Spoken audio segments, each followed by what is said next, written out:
Assalamualaikum warahmatullahi wabarakatuh. Selamat datang kembali di podcast kita yaitu Capcin Cuap-Cuap Informatif. Bersama saya Mei sebagai host di sini. Nah, hari ini kita mau bahas mengenai penanganan stunting dari segi ekonomi. Oleh karena itu kita udah kedatangan dua narasumber yaitu dari ahli gizi dan juga dari Fakultas Ekonomi Bisnis Universitas Indonesia ya Pak ya. Bersama Bapak Aryana Satria nggih. Selamat pagi Pak. Selamat pagi Mbak Mei. Ya, yang kedua narasumber kita yaitu dari Puskesmas Bagus sendiri, seorang ahli gizi yaitu Ibu Yati. Halo Bu Yati. Pagi, Mbak Mei, sehat? Alhamdulillah. Sehat nggih Pak? Nggih, alhamdulillah. Sudah berapa hari di Lombok ini Sudah Pak? 4 hari. Oh, ya. 4 hari berarti dari hari Sabtu ya. Nggih. Kemarin habis penyuluhan Berkunjung Pak. ya ke Berkunjung. desa Sintung. Sintung, Ya, ya. Betul. Di Pidade. Di Pidade ya, di dusun Pidade ya. Iya. Di Kecamatan Pringgarate gitu ya. Iya. Nah, Bapak ini katanya sedang melakukan riset atau penelitian mengenai konsumsi rokok dengan stunting, Stunting ya, Pak. betul ya. Nah, stunting sendiri itu di Lombok Tengah ini masih sangat tinggi ya. Nggak tinggi sih, tapi maksudnya masih lumayan karena menduduki ranking ketiga setelah Lombok Timur dan Lombok Barat ya Pak ya. Iya. Selengkapnya gimana Pak tentang penelitian Bapak ini? Baik, terima kasih sebelumnya. Assalamualaikum warahmatullahi wabarakatuh. Saya Aryana Satria. Kebetulan kami dari tim Fakultas Ekonomi dan Bisnis UI melakukan semacam pengabdian masyarakat. Pengabdian masyarakat ini yaitu temanya tentang bagaimana menurunkan stunting dengan upaya menurunkan konsumsi rokok, kemudian juga dengan pengelolaan keuangan rumah tangga dan upaya wirausaha. Nah, mengapa hal ini menarik?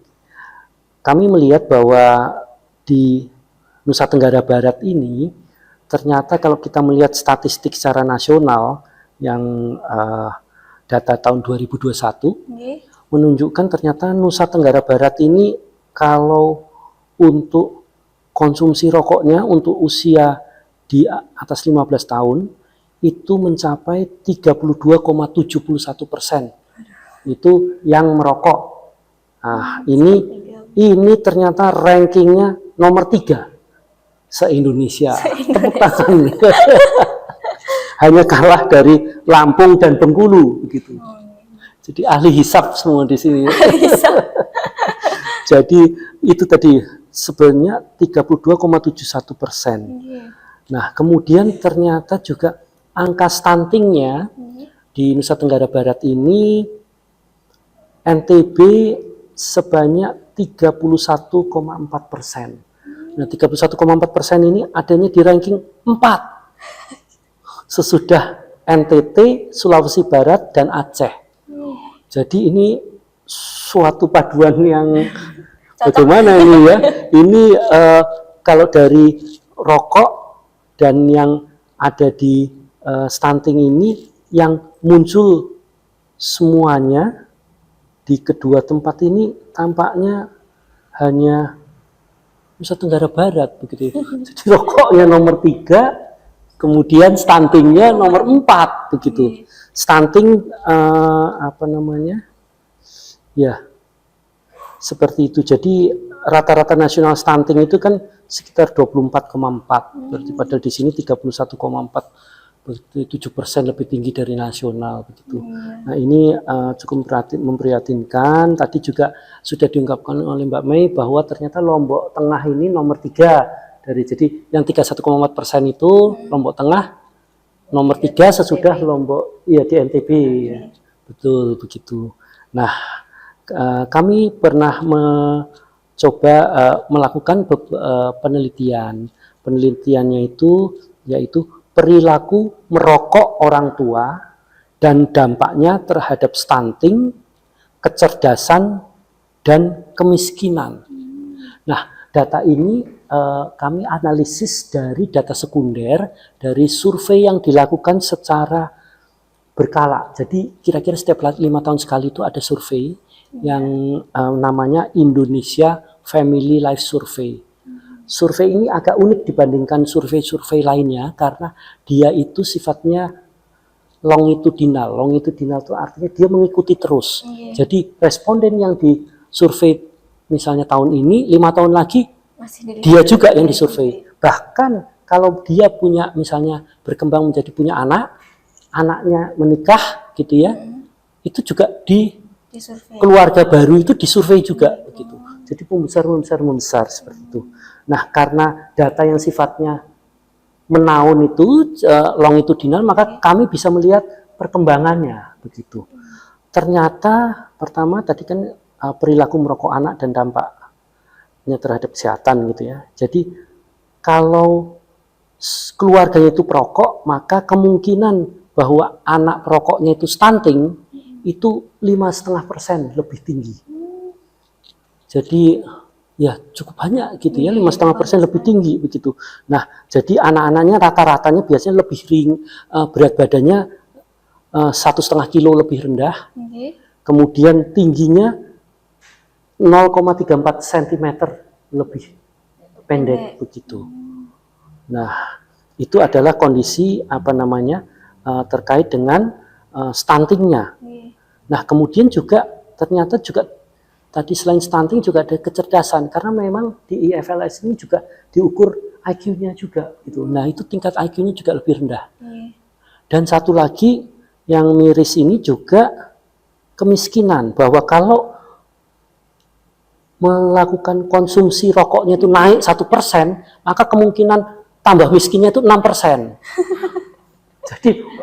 Jadi merokok menyebabkan stunting, kemudian inteligensinya rendah, tambah miskin juga begitu. Jadi itu adalah penelitian yang kami lakukan. Nah, sayang sekali juga bahwa ternyata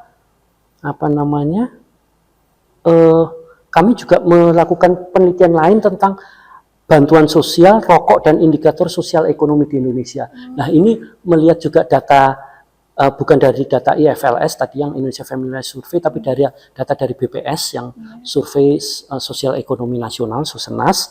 Nah, di sini menunjukkan bahwa ternyata kalau keluarga yang menerima bantuan sosial itu ternyata konsumsi rokoknya lebih tinggi. Jadi memiliki pengeluaran rokok Rp3.600 per minggu atau setara dengan 3,5 batang lebih banyak dibanding yang bukan penerima PKH. Kok bisa ya, Pak? Iyalah, itu dia masalahnya. Lah udah diberi bansos malah rokoknya lebih tinggi. Ya patut diduga bahwa sebagian bansos itu dipakai buat beli rokok gitu. Beberapa mewawancara gitu ya, memang menunjukkan kadang kan kalau PKH itu biasanya menerima ibu-ibu ya. Tapi habis diterima ibu-ibu terus dipalakin oleh bapaknya untuk beli rokok begitu. Nah, ini juga mirisnya adalah keluarga yang menerima bantuan sosial, anaknya itu capaian pendidikannya jauh lebih rendah dan putus sekolahnya juga lebih tinggi. Kemudian juga lebih sering sakit anaknya. Nah, itu jadi aduh miris sekali kan ya. Bantuan sosial, menerima bantuan sosial kan harusnya diharapkan lebih sehat. Ya ini kok anaknya malah lebih cepat sakit. Kemudian putus sekolah ya, atau capaian penyelesaian pendidikannya kurang. Nah, ini paduan dua penelitian ini sangat menyedihkan begitu ya. Demikian, itu mungkin kombinasinya ini. Iya, betul. Menyedihkan. Bukan bagus ya. Bagus itu ya memprihatinkan. Memprihatinkan ya. Nah, ini memang kalau merokok ini memang gimana ya? Merokok itu kan zat adiktif gitu ya. Tapi untuk dijadikan sebagai barang yang terlarang juga tidak bisa begitu. Ini adalah, tapi sayangnya memang yang bisa dimungkinkan itu adalah menganggap ini bukan barang normal. Artinya ini adalah barang yang berbahaya, tapi harus dikendalikan. Ya seperti minuman alkohol, itu kan juga barang boleh, tapi harus dikendalikan. Harusnya rokok itu juga kendalikan seperti berlakuan seperti alkohol juga begitu. Nah, memang sudah ada beberapa upaya, misalnya ada kalau di tingkat pusat juga ada beberapa upaya tentang kawasan tanpa rokok, gitu ya. Di tingkat daerah juga Pemda mengeluarkan peraturan daerah atau peraturan pemerintah daerah itu tentang kawasan tanpa rokok. Nah, ini kalau dari orang-orangnya sendiri, memang ternyata ini sebetulnya mereka itu sudah tahu bahaya rokok. Jadi sekitar 90% perokok dan yang itu sudah tahu bahayanya rokok itu apa. Apalagi kan juga salah satu upayanya adalah adanya gambar peringatan yang gambarnya ya dibungkusnya itu. Nah, mereka bilang para perokok ini baru mau berhenti kalau harganya naik. Kira-kira sekarang kan sebungkus itu 10-20 ribu gitu ya. Kalau bisa naik 6 kali lipat gitu jadi 60 ribu atau 70 ribu per bungkus baru mereka berhenti. Oh, harus dinaikkan berarti. Iya. Iya, baru nanti kalau dinaikkan gitu.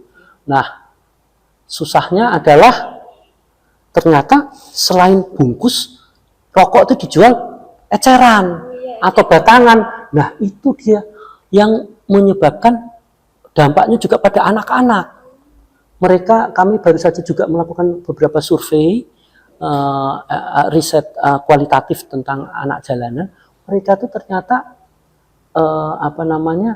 mengatakan bahwa ya mereka merokok itu karena ya murah juga gitu. Jadi kalau nggak beli bareng-bareng gitu ya, patungan ya eceran gitu. Itulah yang menyebabkan, dan mereka bilang juga mungkin kalau harga rokoknya naik jadi 10.000 satu batang, kan sekarang mungkin ecerannya 1.000 atau 1.500. Kalau 10.000 baru saya berhenti per batang. Ini sebetulnya setara dengan juga tadi kan, kalau naik 66.000, 70.000 per bungkus baru berhenti begitu.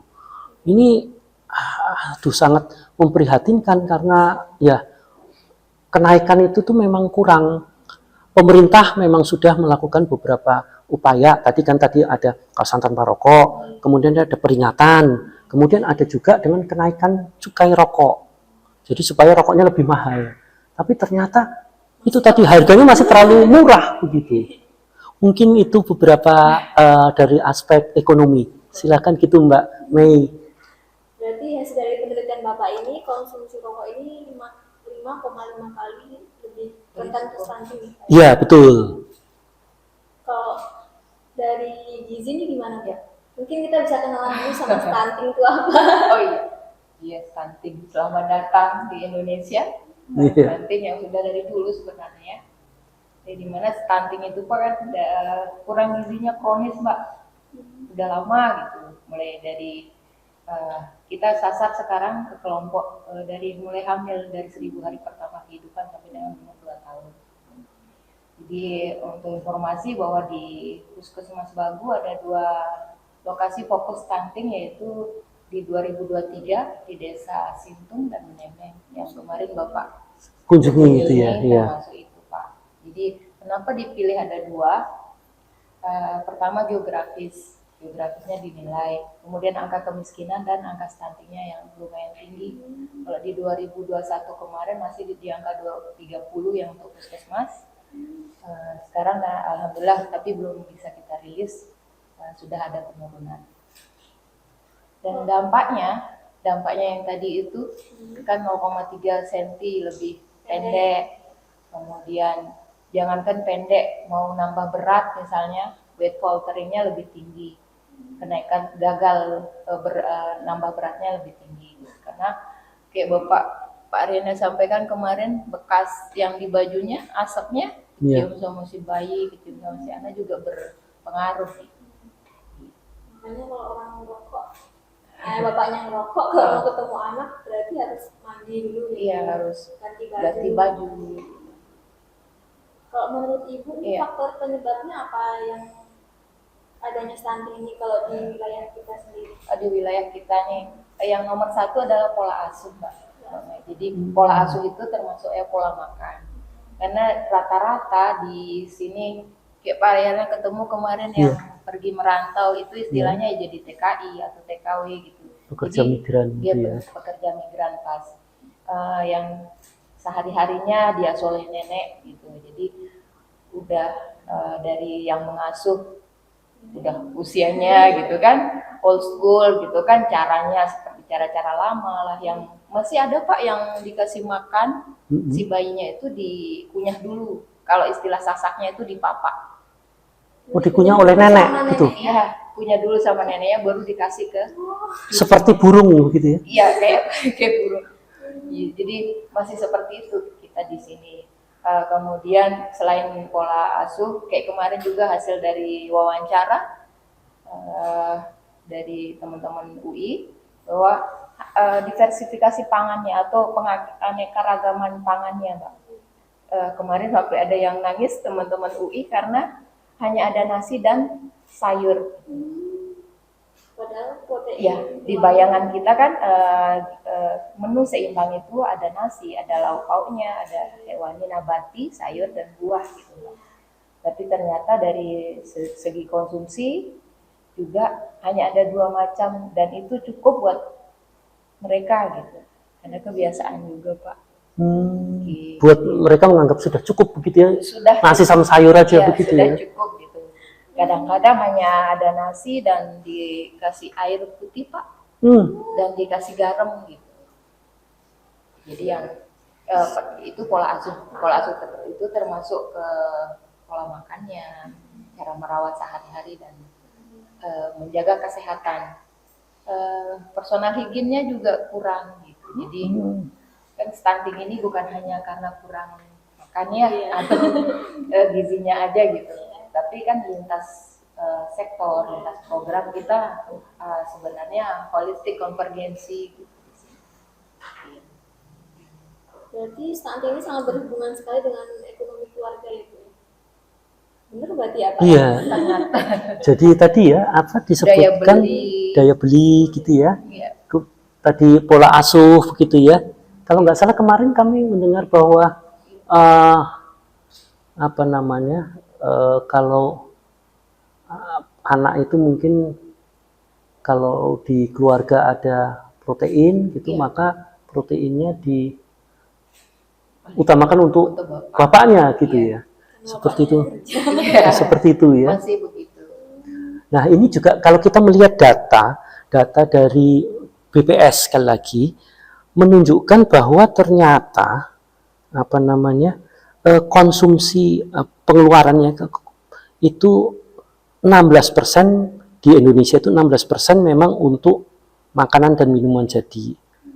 Kemudian 5,45% untuk beras padi-padian gitu ya atau jadi yang sifatnya karbohidrat. Tapi 5,99% atau 6% itu untuk rokok dan tembakau. Jadi rokok dan tembakau itu menjadi konsumsi nomor 2 di rumah tangga. Makanya tadi 33% gitu ya. Ini jadi iya 30%. Kalau kita melihat juga kan angka kalau merokok nasional itu 33% itu perokok dewasa. Anak-anak itu 9%. 9,1% itu udah merokok.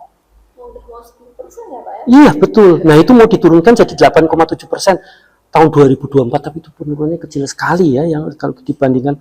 Nah ini jadi tadi kalau mungkin dengan pola asuh itu tadi kaitannya dengan pengeluaran itu. Pengeluarannya ternyata lagi-lagi untuk rokok begitu. Alih-alih untuk membeli makanan bergizi, protein tadi. Kadang-kadang katanya mereka juga punya ternak, punya itu ya ada ayam, ada telur segala, tapi dijual ya ternyata ya. Nah itu dia bukan untuk dikonsumsi lagi. Nah itu jadi saya melihat bahwa tadi stunting itu juga karena pola asuh, kemudian tadi karena higiena dan ini rokok ini sangat membahayakan gitu. Nah oleh karena itu memang kami kesini juga berusaha untuk mencoba melihat tentang tadi ya pengeluarannya nomor 2 untuk rokok. Artinya ini soal pengelolaan keuangan keluarga. Kemarin di desa Pidade itu kalau ibu-ibu ngakunya jadi Menteri Keuangan keluarga gitu. Jadi artinya mereka yang mengelola, mengatur keuangan untuk ini buat apa gitu. Tapi mungkin seperti tadi penerima bansos itu udah dipajekin dulu di awal dipajekin oleh suami begitu. Jadi kemarin misalnya kami mencoba menjelaskan bahwa kalau misalnya pengeluaran itu harus diutamakan untuk makanan yang bergizi begitu. Nah, kalau misalnya memang ada tabungan begitu, maka itu harus diutamakan juga untuk nanti masa pendidikan dan sebagainya. Jadi memang ada menurut Bank Indonesia dan menurut otoritas jasa keuangan memang ada panduan-panduan untuk pengelolaan keuangan keluarga. Jadi misalnya kalau kalau bisa, kalaupun kita itu berhutang gitu ya, atau pinjaman atau kredit itu nggak boleh lebih dari 30% dari penghasilan. Jadi kalau udah lebih dari 30% itu bahaya. Makanya biasanya kalau pemberi kredit itu juga melihat gitu, kalau dilihat bahwa kan kalau mau pinjam itu diberi surat penghasilan itu ya. Nah, berapa? Nah, itu dia bakal dapat pinjaman itu maksimum kurang dari 30% karena ada panduan dari OJK begitu. Nah, kemudian juga misalnya bahwa harus ada tabungan, jadi ada komposisi tertentu yang sebaiknya dapat dipenuhi begitu. Nah, kalau kita melihat mungkin juga teman-teman ini penduduk belum tentu sosial ekonominya tinggi.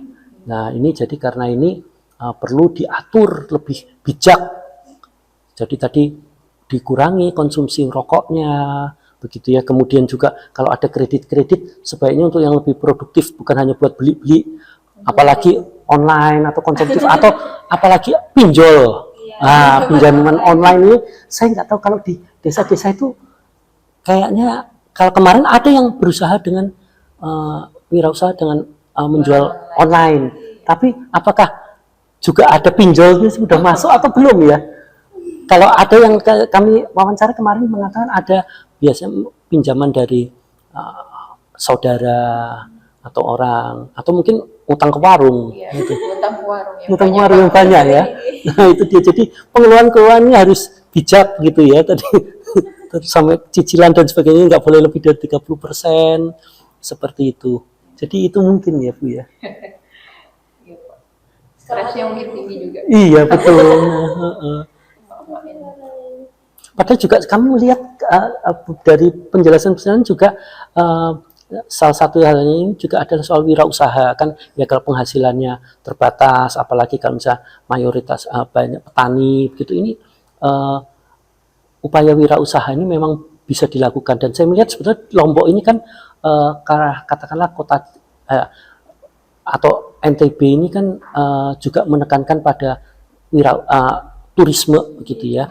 Nah, ini kami melihat bahwa wirausaha yang dikaitkan dengan itu memang cukup menjanjikan begitu. Jadi diharapkan kalau tadi yang sosial ekonominya kurang bagus, mungkin diharapkan mungkin nanti dari ada pemberdayaan, mungkin dari dana desa untuk mengembangkan ya. Memang ada misalnya beberapa yang desa wisata begitu ya. Memang itu suatu hal yang positif begitu ya. Nah, mungkin juga ada upaya-upaya lain yang misalnya tadi itu yang usaha kecil, bukan usaha kecil, mikro malah super mikro begitu ya. Begitu. Demikian.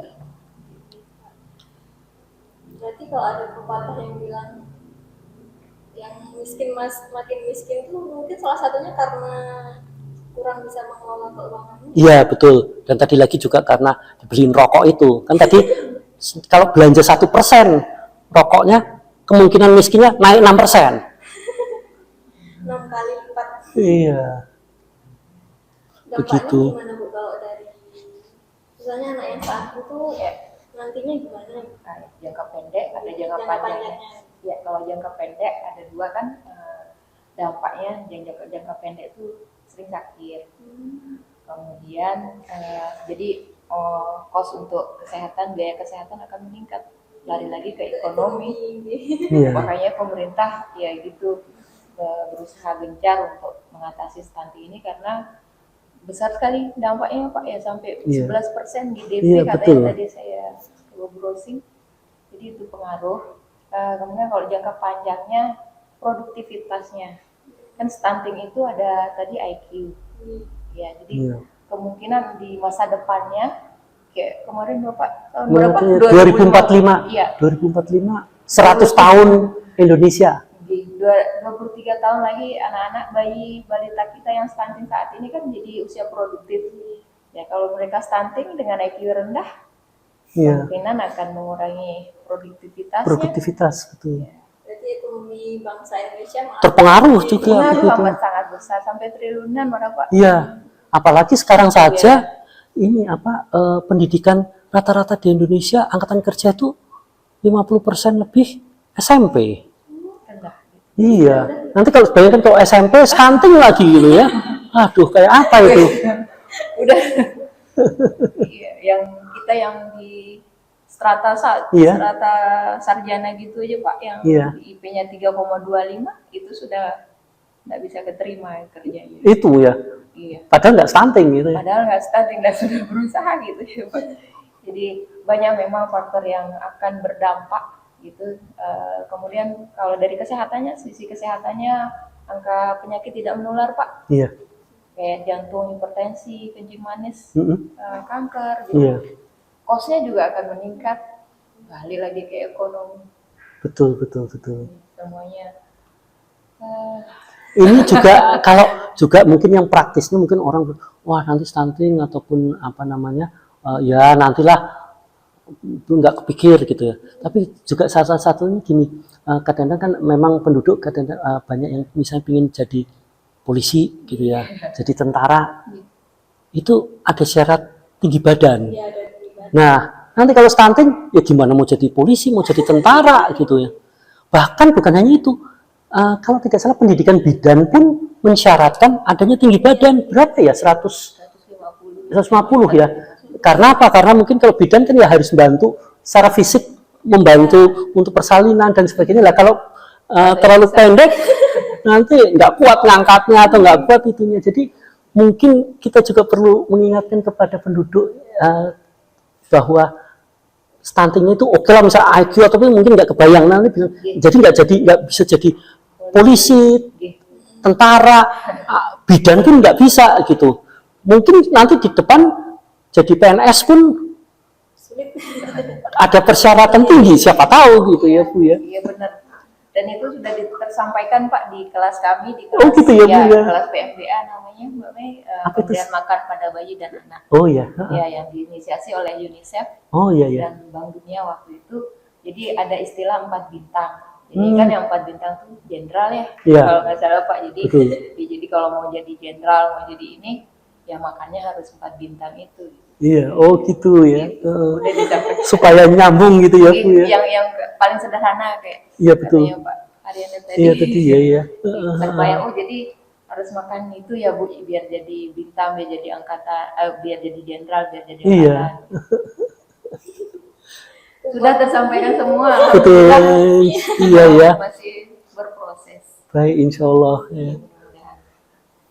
Terus Bu, stunting itu bisa disembuhkan nggak nih kira-kira? Nah, itu nih pertanyaan yang setiap hari saya temukan gitu. Sampai kemarin kadang saya sampai agak keberatan loh Pak. Oh, Masa stunting kita tinggi Bu? Iya, yang di satu desa. Nih, kalau bisa dilihat juga kan dari Dari fisiknya aja dari gitu. fisiknya aja yang kesat mata gitu bisa ketahuan. Jadi stunting itu irreversible kalau di atas 2 tahun. Itu makanya kenapa ada kelas 1000 hari pertama kehidupan yang dimulai dari ibu hamil selama 270 hari Pak. Iya. Kemudian yang sisanya yang 730 hari itu sampai dari baru lahir sampai dengan umur 2 tahun. Gitu. Berarti kalau misalnya udah lebih dari 2 tahun udah nggak bisa lagi ya Bu?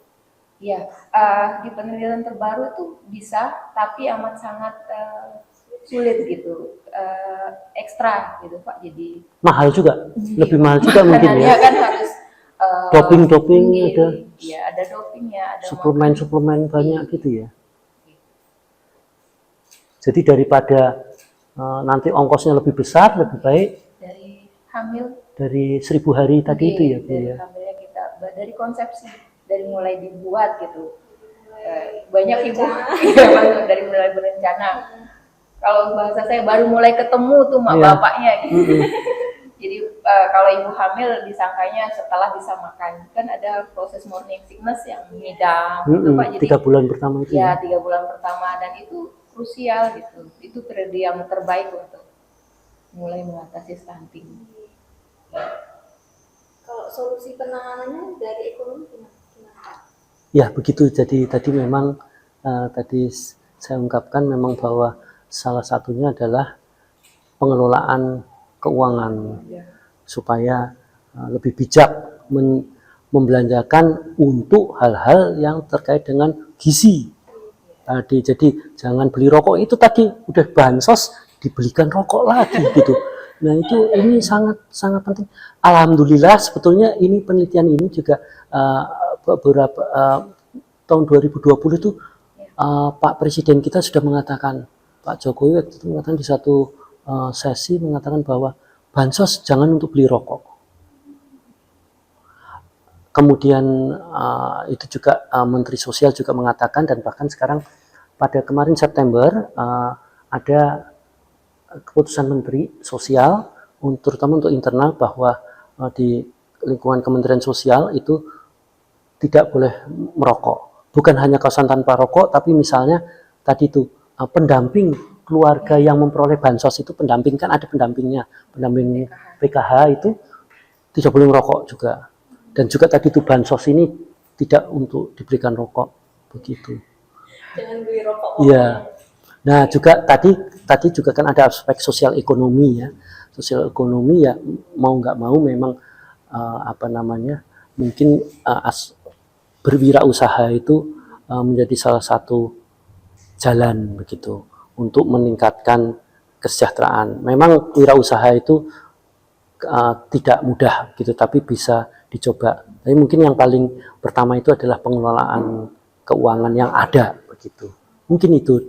Berarti ibu-ibu rumah tangga ini harus banyak pengetahuan. Iya, jadi menteri keuangan itu jadi misalnya betul. Menteri Perhubungan. Nah enggak, harusnya menteri keuangan ya kan tadi mengatur. Sudah ada contoh Ibu Sri Mulyani di level nasional, nah ini di level rumah tangga. Betul. Kalau konsumsi rokok yang eceran tadi itu gimana Pak? Nah itulah dia, kami pernah bertemu dengan Kementerian Perdagangan, dengan Dirjen, 2 Direktorat Jenderal gitu ya. Nah ini kami mendesak supaya bisa diperlakukan juga seperti ini, seperti alkohol tadi. Jadi misalnya diatur, memang sudah ada aturan misalnya kalau di Indomart, Alfamart itu atau yang modern itu nggak boleh beli. Dan juga sebetulnya di situ misalnya ada yang belum dipenuhi, yaitu display itu seharusnya tidak terlihat jelas. Betul, selain nggak boleh beli di bawah 17 tahun juga displaynya nggak boleh menyolok begitu, bahkan harus ditutup. Harusnya itu ditutup, ada kayak kordennya gitu. Setelah kalau mau ambil rokok, beli rokok dibuka terus ambil, tutup lagi. Harusnya itu ada aturan-aturan seperti itu begitu. Harus 17 tahun lebih. Iya, nah ini masalahnya kalau di warung-warung atau orang yang di lampu merah itu gimana? Ketengannya itu benar-benar, ya harganya juga masih murah ya. Katakanlah misal di sini harganya 10-20 ribu, padahal kalau di luar negeri misalnya 200 ribu satu bungkus gitu ya. Makanya pelajar-pelajar Indonesia yang mengambil studi di luar negeri itu biasa kelabakan, bahkan tidak sedikit yang kemudian berhenti merokok karena rokoknya mahal di sana. Memang mereka coba bawa dari Indonesia gitu ya, tapi ya kan terbatas juga jumlahnya begitu ya. Pasti dicek nanti. Iya, betul ada aturan pembawa rokok. Jadi seperti itu Mbak, bahwa kami juga berusaha untuk ada namanya peraturan perintah nomor 109 tentang zat adiktif ini. Nah, ini sudah tahun 2011 itu ingin ingin diperbaiki, karena misalnya tadi bahwa gambar itu kan cuma berapa persen, maunya sih paling nggak 50%. Ya kalau bisa gitu, atau nggak ada tulis. Jadi kayak kalau di Australia itu bungkusnya itu plain atau nggak ada tulisan macam-macam gitu ya, nggak ada. Nah itu dia. Kemudian di situ juga mengatur soal peredaran rokok, gitu, penjualan gitu. Kemudian juga iklan. Nah iklan ini susahnya adalah kalau dulu iklan TV. Iklan TV dulu yang banyak disorot, kan disuruh di atas tanggal 10. Itu pun dia kali kalau misalnya ada peringatan hari misalnya kemerdekaan atau apa-apa, kan kemudian ada semacam iklan korporat gitu ya. Nah itu gudang garam pun, jarum pun muncul di situ dengan dalihnya itu bukan untuk kemerdekaan, tapi sama aja kan, dan itu di bawah jam 10 malam. Nah, iklan sekarang kita kalau buka medsos atau buka internet tuh paling atas itu iklannya rokok. Itu yang ingin diatur di PP itu. Nah, cuma revisi PP ini memang mendapat tentangan ya, terutama dari industri rokok. Mereka bahkan waktu ada pertemuan di Bappenas kemarin 3 minggu yang lalu, mereka terang-terangan kami tidak setuju PP 109 direvisi. Yang penting penegakan hukumnya katanya seperti itu. Yang penting edukasi. Jadi itulah. Jadi PP 109 ini memang kami sedang mencoba untuk merevisi, tapi masih mendapat tantangan yang sangat besar dari industri rokok gitu. Kalau dari gizi sendiri Bu, penanganannya gimana selama di Puskesmas Batu? Baru ya. Yang sudah ini mulai dari kelas ibu hamil kita sasar. Sebelumnya juga ada yang second window opportunity, kita sasar sekarang ke remaja. Remaja kita bagikan tablet tambah darah untuk mencegah ibu hamil dengan anemia. Kemudian edukasi gizi seimbang juga kita lakukan Pak. Karena kita lihat snack attack, serangan dari snack ini Pak, yang tadi konsumsinya untuk beli makanan jadi itu tinggi, itu juga kita sudah lakukan.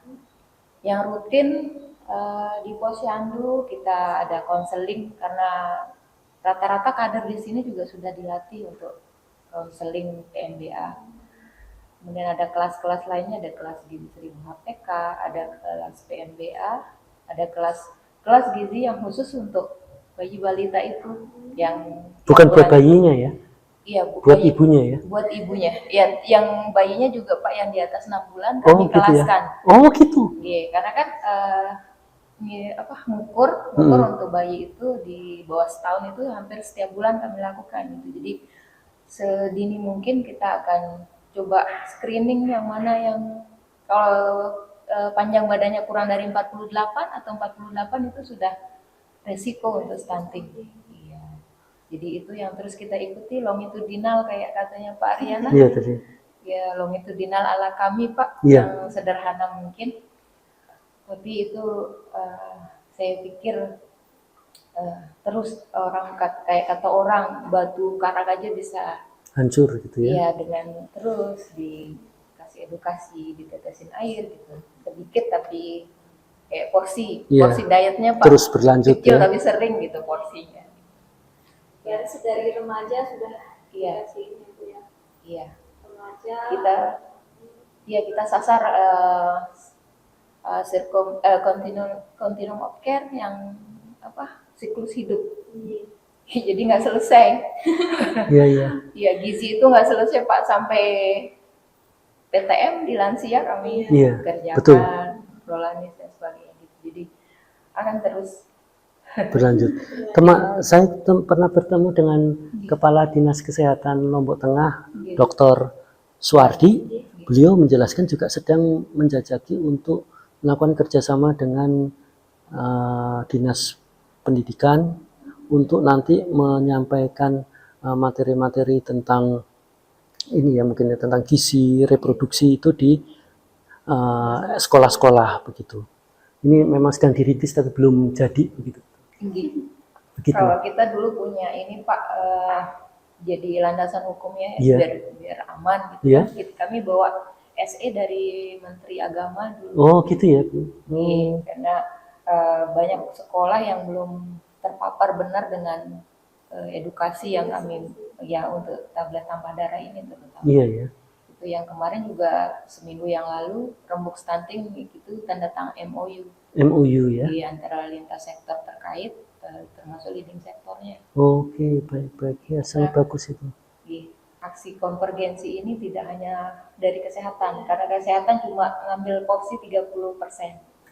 Untuk yang spesifik ada gizi sensitifnya lintas sektor 70%. Iya. Termasuk dari praktisi pendidikan Bapak. Betul, ya, dari penelitian-penelitian itu menjadi tambahan kami untuk bahan kami untuk mengadvokasi ke desa, ke tingkat bawah.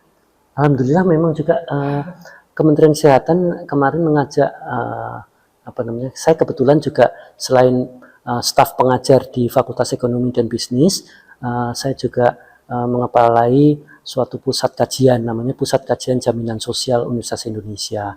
Itu ada di fakultas lain yang sifatnya multidisiplin. Nah, di situ hasil-hasil riset tadi yang saya sampaikan, misalnya tentang merokok dan stunting, bantuan sosial dan konsumsi rokok dan sebagainya itu, atau eceran segala itu, kami hasil-hasil penelitian itu kan kami wujudkan dalam bentuk infografis. Jadi infografis 3 halaman setiap studinya. Nah, itu menurut rencana akan disatukan dengan bahan-bahan lain yang akan disebarkan ke seluruh Indonesia, mungkin juga termasuk kader-kader begitu. Jadi nanti di situ ada logonya Pusat Kajian Jaminan Sosial dan Kemenkes. Mungkin nanti bisa kami berikan juga kepada Bu Yufi, Bu Yati dan teman-teman untuk bisa diinikan infografis tersebut ya.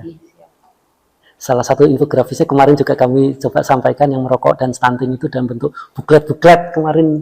Iya betul. Biasanya kalau buklet tulisannya nggak terlalu banyak, gambarnya ini mungkin semoga lebih menarik gitu. Dan juga kami coba kemarin membagikan stiker rumah tanpa asap rokok gitu. Begitu. Terima kasih banyak Pak. Sama sumbangsi dari kami. Terakhir nih Pak, ada nggak pesan-pesannya buat masyarakat, khususnya masyarakat Bagu terkait stunting dan rokok tadi? Kami melihat bahwa masyarakat Bagu dan juga Nusa Tenggara Barat ini kan punya potensi yang besar untuk turisme, kemudian untuk hal-hal tersebut mungkin, dan juga pertanian juga. Nah, ini bisa dimaksimumkan untuk juga dikaitkan dengan kesehatan. Nah, jadi semoga dengan adanya pemanfaatan potensi, termasuk juga pengelolaan keuangan keluarga dan upaya-upaya wirausaha di dunia di sektor turisme ini, maka akan meningkatkan sosial ekonomi dan kemudian juga meningkatkan kualitas kesehatan, sehingga dapat mendukung upaya pemerintah untuk mewujudkan Indonesia Emas pada tahun 2045 tadi itu. Iya, 100 tahunnya. Iya kan 1945, jadi sekarang 2045. Begitu. Demikian, terima kasih.